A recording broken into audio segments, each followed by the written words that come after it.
دیتا ہے کہ آخرت کی سزاؤں سے بچ جائے،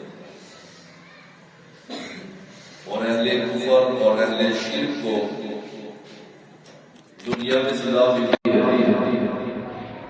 دنیا میں اللہ اس کو ذلیل کرتا ہے اور آخرت میں بھی ذلیل کرتا ہے۔ اہل ایمان ایوب علیہ السلام کا واقعہ ہمارے سامنے ہے، کس طریقے سے آزمائش میں مبتلا کیا گیا، لیکن اس پیغمبر نے رب سے تعلق نہیں توڑا، رب کے سامنے اپنی التجائے کرتے رہے، دعائیں مانگتے رہے، اور امید وابستہ رہی کہ میں بیمار ہوا ہوں، مجھے شفا اللہ نے دینی ہے۔ یونس علیہ السلام بغیر وحی کے اپنی قوم سے نکلتے ہیں ناراض ہو کر، اللہ نے آزمائش میں مبتلا کر دیا، اللہ کے حکم سے نہیں گئے تھے۔ یونس علیہ السلام کو اللہ نے مچھلی کے پیٹ میں ڈال دیا۔ یہ اہل ایمان اللہ ان کو آزمائش میں ڈال دیتا ہے، لیکن آزمائش میں ڈالنے کے بعد اللہ ان کے درجات کو بلند کر دیتا ہے، اللہ ان کی غلطیوں کو خطاؤں کو معاف کر دیتا ہے، اور اہل کفر ان کو تکلیف دیتا ہے ان کے کفر کی وجہ سے، ان پر غضب ہونے کی وجہ سے اللہ ان کو دنیا میں بھی تکلیف دیتا ہے اور آخرت میں بھی تکلیف دے گا۔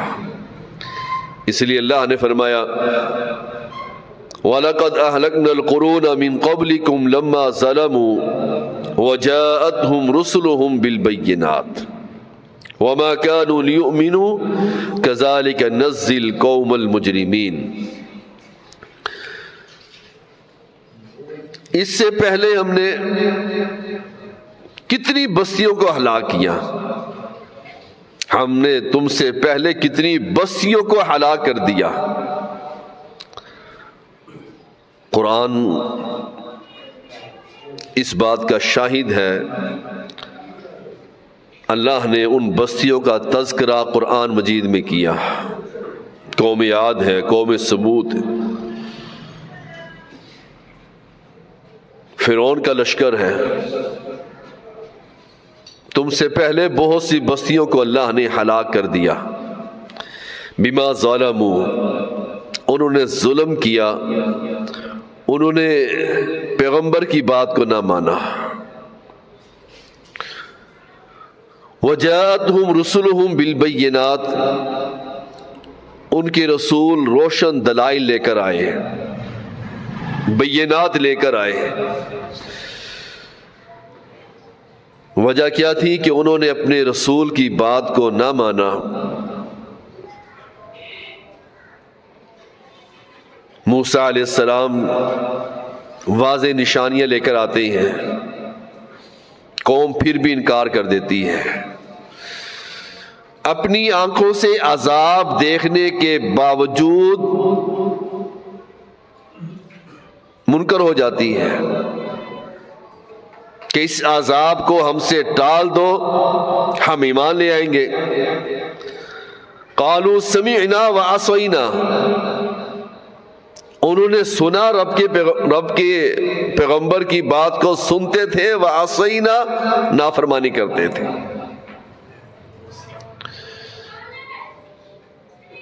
روشن دلائل تھے۔ صالح علیہ السلام کی اونٹنی کو ظالموں نے مار دیا، اور یہ اللہ کی طرف سے ایک نشانی تھی۔ وَمَا كَانُوا لِيُؤْمِنُوا یہ ایمان لانے والے ہی نہیں تھے۔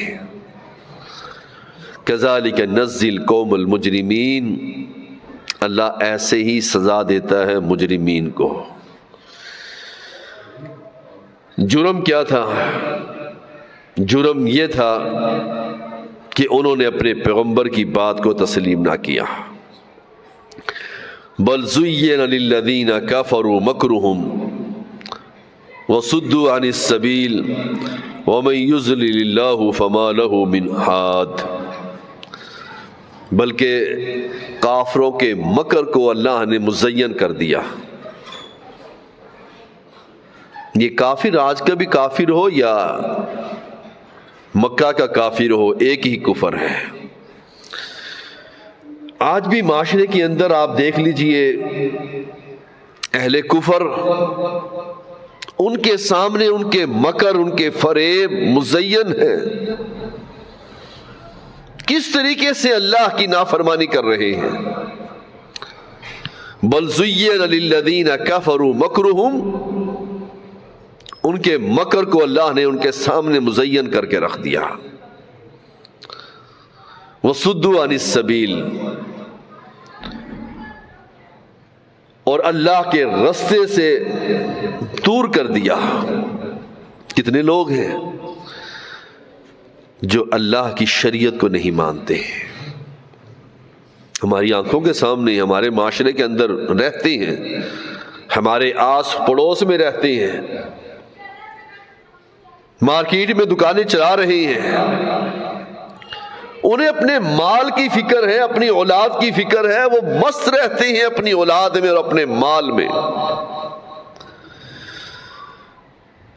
نہ ان کو اذان سنتی ہے، نہ ان کو ان کی آنکھوں سے نظر آتا ہے کہ اہل ایمان مسجد کی طرف جا رہے ہیں۔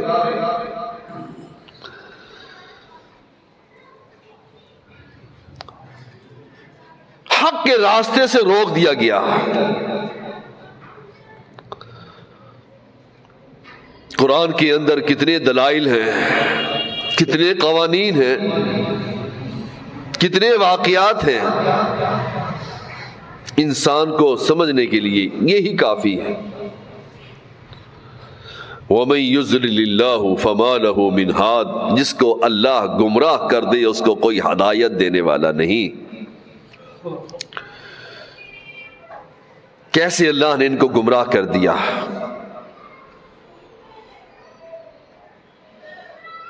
ان کو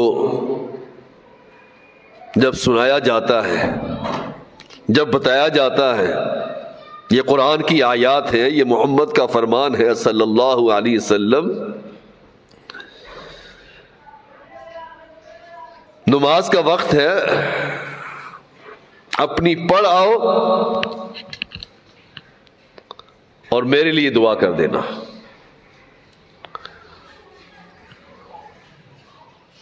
ماہ رمضان میں روزے نہیں رکھتے کہ ہم سے روزے نہیں رکھے جاتے ہیں، جانتے بوجھتے ہوئے بھی ایسے لوگوں کو اللہ نے دنیا میں گمراہ کر دیا، اور جس کو اللہ گمراہ کر دے اس کو کوئی ہدایت دینے والا نہیں۔ بھائیو، یہ بہت بڑی ذلت ہے گمراہی کی، یہ بہت بڑی سزا ہے اس دنیا میں رہتے ہوئے کہ انسان حق سے الگ ہو جائے، حق کو تسلیم نہ کرے، حق کا انکار کر دے۔ یہ اللہ کی طرف سے ایک عذاب ہے دنیا میں رہتے ہوئے۔ لہم عذاب فی الحیات الدنیا، جس کو اللہ گمراہ کر دے اس کو کوئی ہدایت دینے والا نہیں، دنیا کی زندگی میں ان کے لیے عذاب ہے۔ کوئی بھی شخص جو اللہ کی شریعت کا باغی ہو وہ دنیا میں امن سے نہیں رہ سکتا، چاہے اس کے پاس کتنا مال ہو، اس کا مال اور اس کی اولاد اس کے لیے عذاب بن جاتا ہے۔ اس کو فکر ہی مال کی رہتی ہے، ہائے میرا مال، میرا مال اور میرا مال۔ اپنی اولاد کے بارے میں پریشان ہی رہتا ہے، ہو اہل شرک، وہ اس دنیا میں رہتے ہوئے کبھی بھی سکھ کا چین نہیں لے سکتا۔ یہ اللہ کے قرآن کا فیصلہ ہے۔ الذین آمنوا ولم یلبسوا ایمانہم بظلم اولئک لہم الامن وہم مہتدون۔ الذین آمنوا ولم یلبسوا ایمانہم، اس دنیا میں اہل ایمان سکون کی زندگی گزارتے ہیں، جنہوں نے اپنے ایمان کو شرک کے ساتھ نہیں ملایا، ظلم کے ساتھ نہیں ملایا۔ اولئک لہم الامن، یہی لوگ ہیں امن والے، جنہوں نے اپنے ایمان کے ساتھ شرک نہیں کیا،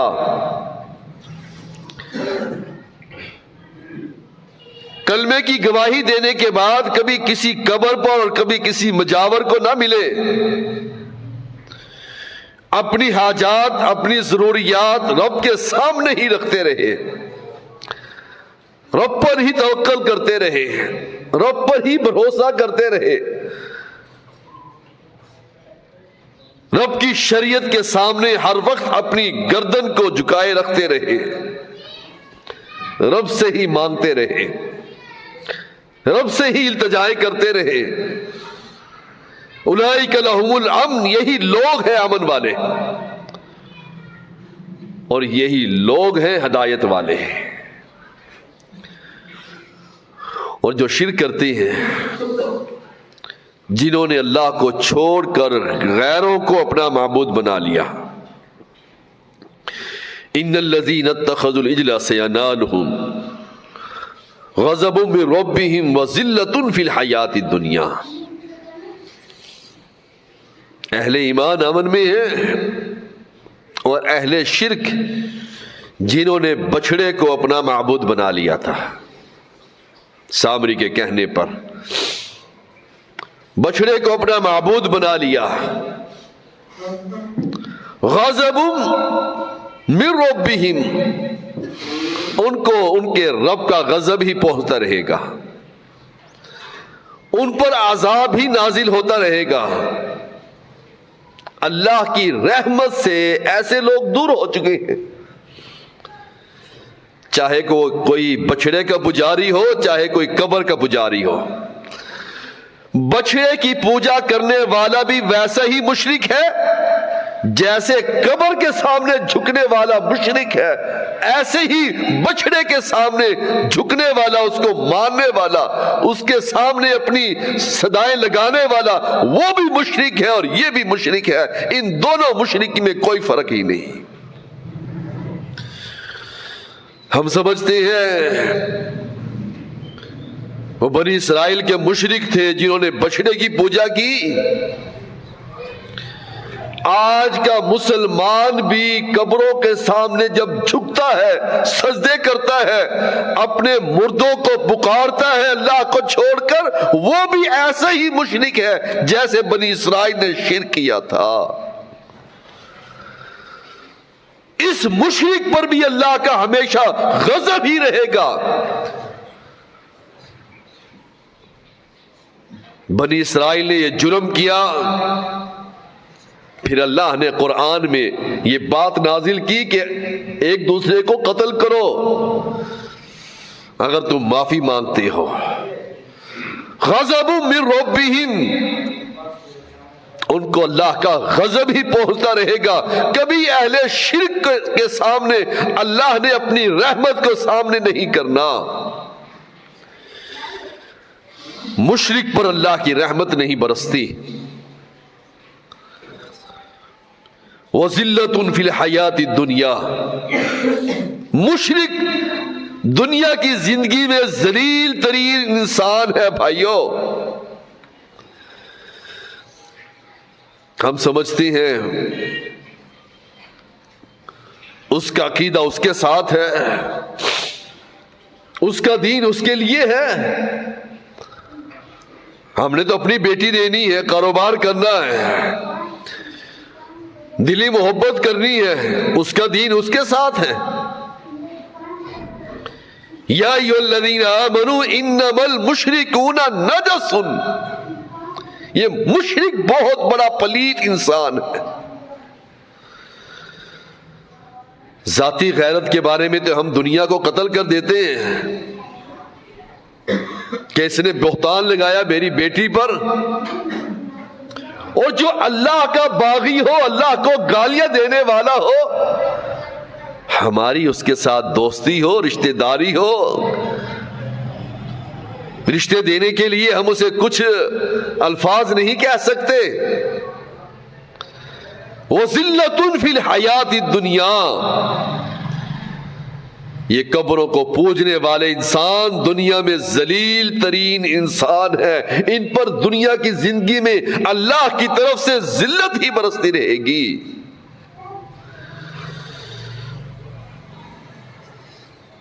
کبھی یہ نہ سمجھنا کہ مشرک پر اللہ کا فضل ہے اور اللہ کی رحمت ہے۔ مشرک پر اللہ کا فضل نہیں ہو سکتا، اگر وہ حالت شرک میں مر جاتا ہے سیدھا جہنم میں جائے گا۔ وَذِلَّةٌ فِي الْحَيَاةِ الدُّنْيَا، دنیا کی زندگی اس کے لیے ذلیل ترین بن جائے گی۔ قُلْ هُوَ الْقَادِرُ عَلَىٰ أَن يَبْعَثَ عَلَيْكُمْ عَذَابًا مِّن فَوْقِكُمْ أَوْ مِن تَحْتِ أَرْجُلِكُمْ، اے محمد ان کو کہہ دیجئے صلی اللہ علیہ وسلم، اللہ اس بات پر قادر ہے عَلَىٰ أَن يَبْعَثَ عَلَيْكُمْ عَذَابًا مِّن فَوْقِكُمْ، کہ ان پر اپنا عذاب اوپر سے لے آئے یا ان کے قدموں کے نیچے سے لے آئے۔ کتنی ہی بستیاں ہلاک ہوئیں، ان کے نیچے سے عذاب آیا۔ نوح علیہ السلام کشتی میں بیٹھ جاتے ہیں، سیلاب آ جاتا ہے، پانی آ جاتا ہے، بیٹا کہتا ہے میں پہاڑ پر چڑھ جاؤں گا، باپ کہتا ہے بیٹا کوئی نہیں بچا سکتا اس اللہ کے عذاب سے، نیچے سے عذاب آیا۔ اور کتنی ہی قوم ایسی تھی اللہ نے پتھروں کی بارش کی، جرم ایک تھا کہ انہوں نے اپنے پیغمبر کی بات کو نہ مانا۔ ہمارا جرم کیا ہے؟ ہمارے سامنے پیغمبر کی بات آتی ہے ہم تسلیم نہیں کرتے، ہمارے سامنے اللہ کے قانون کے فیصلے ہوتے ہیں ہم تسلیم نہیں کرتے۔ ہمارا جرم بھی ایسے ہی ہے۔ اپنی زندگیوں کے بارے میں سوچئے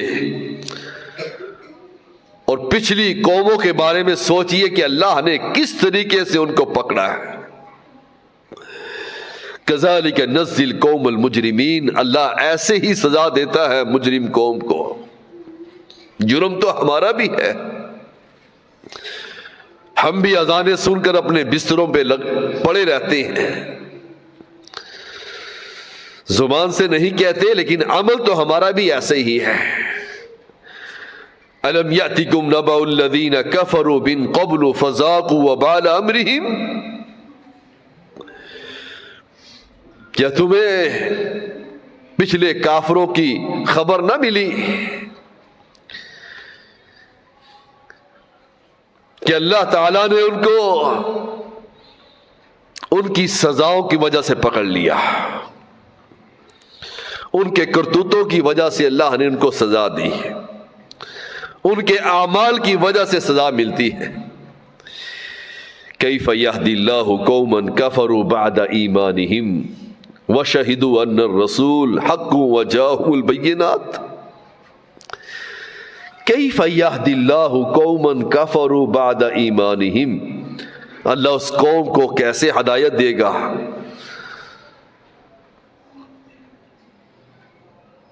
کہ ایمان لانے کے بعد، رسول کی شہادت دینے کے بعد، واضح دلائل سن لینے کے بعد بھی وہ کفر کرتے ہیں۔ یہ آیت انسان کو جوڑنے کے لیے بڑی ہی کافی ہے۔ کیف یہدی اللہ قوما کفروا بعد ایمانہم، اللہ اس قوم کو کیسے ہدایت دے گا جن کے پاس رسول آیا، جنہوں نے رسول کی گواہی دی،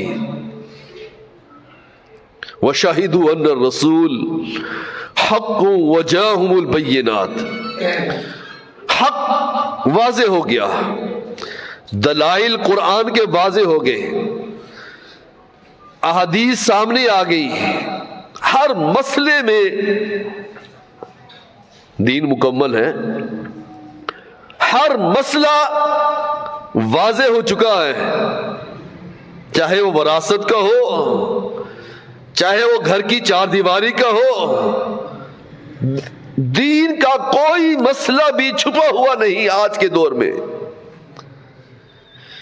ان سب چیزوں کو دیکھ لینے کے بعد، سن لینے کے بعد پھر وہ حق کا انکار کر دیں، اللہ اس قوم کو کیسے ہدایت دے گا؟ ہمارے سامنے سب کچھ واضح ہے، حق واضح ہے، دلائل واضح ہے، نبی کے فرمان واضح ہے، لیکن اس کے باوجود ہم عملاً کفر کر لیتے ہیں، زبان سے اقرار کرتے ہیں لیکن عملاً حالت کفر میں ہوتے ہیں۔ یہ یہودیوں کی علامت تھی کہ افتؤمنون ببعض الکتاب وتکفرون ببعض، کہ کتاب کے بعض حصے کو تو مانتے تھے اور بعض کو چھوڑ دیتے تھے۔ او اہل ایمان، کیا آج یہی حالت میری اور آپ کی تو نہیں بن گئی کہ افتؤمنون ببعض الکتاب وتکفرون ببعض؟ شریعت کی بعض باتوں کو تو ہم دل سے لگا لیتے ہیں، اور جو ہمارے دل کے خلاف ہوتی ہے ہم اس شریعت کو پس پش ڈال دیتے ہیں۔ فما جزاء من يفعل ذلك منكم الا خزي في الحیات الدنیا۔ آج مسلمان کیوں ذلیل ہے، کیوں پریشان ہے، کیوں تکلیف میں ہے؟ یہ قرآن اس مسئلے کی وضاحت کرتا ہے کہ مسلمان بعض باتیں مانتے ہیں اور بعض کا انکار کر دیتے ہیں، جو یہ حالت کرتی ہیں، جن کا یہ کام ہے، اللہ ان کو دنیا کی زندگی میں ذلیل کر دیتا ہے۔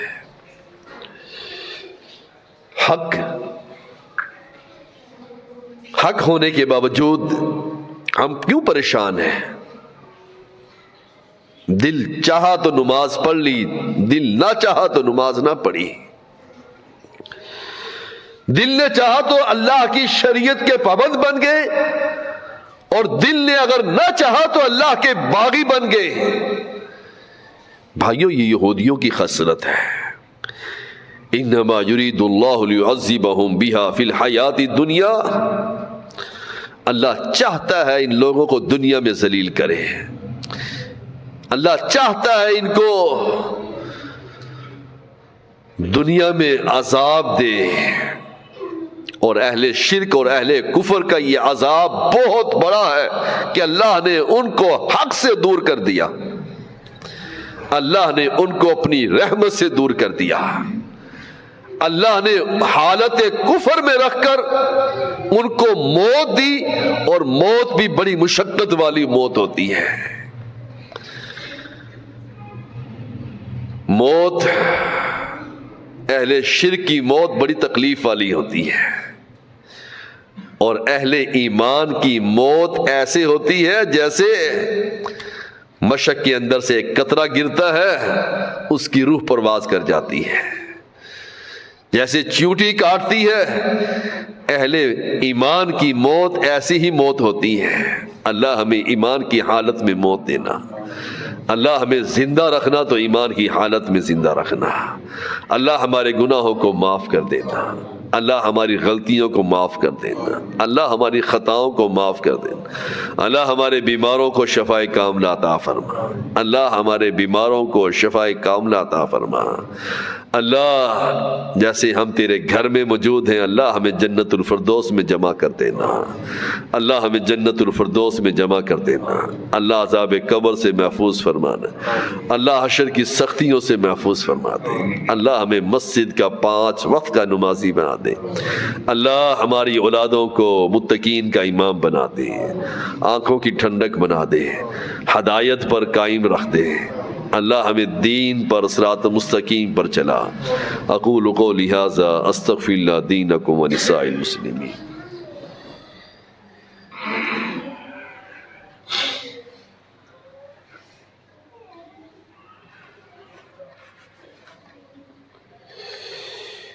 ان الحمد للہ نحمده ونستعینه ونستغفره ونعوذ باللہ من شرور انفسنا ومن سیئات اعمالنا من يهد الله فلا مضل له ومن يضلل فلا هادي له اشهد ان لا اله الا الله وحده لا شريك له واشهد ان محمدا عبده ورسوله اما بعد فان خير الحديث كتاب الله وخير الهدي هدي محمد صلى الله عليه وسلم وشر الأمور محدثاتها وكل محدثة بدعة وكل بدعة ضلالة وكل ضلالة في النار فأعوذ بالله من الشيطان الرجيم من همزه ونخفه ونفسه قل هو الله أحد الله الصمد لم يلد ولم يولد ولم يكن له كفوا